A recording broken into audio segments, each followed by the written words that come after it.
Ka ọ dị, mmadụ atọ na-alụ ọrụ n'ụlọ mgbasa ozi Anambra Broadcasting Service (ABS) abụrụla ndị ejere nkwanye ugwu site n'aka ụlọ ọrụ Federal Road Safety Commission alaka nke Anambra Steeti iji wee too ha maka ịgba mbọ na iji ozi ezu ike ha na-ịkwalite ichekwaba iwu ihe ọnya n'ime Anambra Steeti.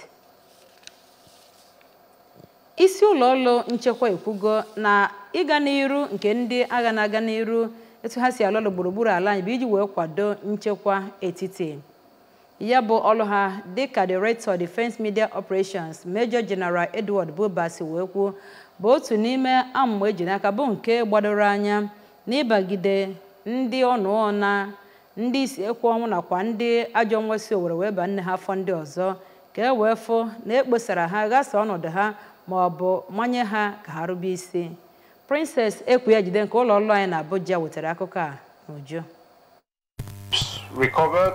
Major General Buba bụ onye na-ekwu okwu n'okwu nkọwa nke izuụka abụọ na Abuja maka ọrụ ndị agha na-aga n'iru ugbu a sịrị na ndị agha ga-adị uchu n'ọrụ ime ka obodo ghara inwe nsogbu ọbụla ma dị ntụkwasị obi site n'ịkwatu nkata ụjọ ọbụla n'ihe mere na Kaduna maka ogbunigwe.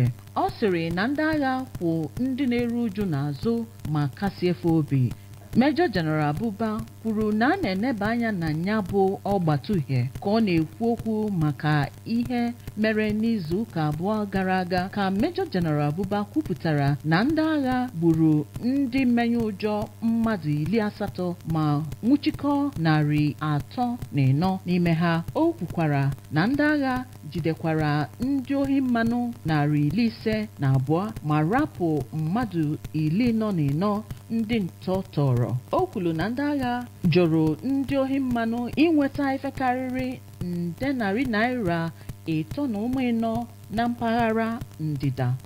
Site na Abuja, Princess Ekwela jide akụkọ ụwa ABS.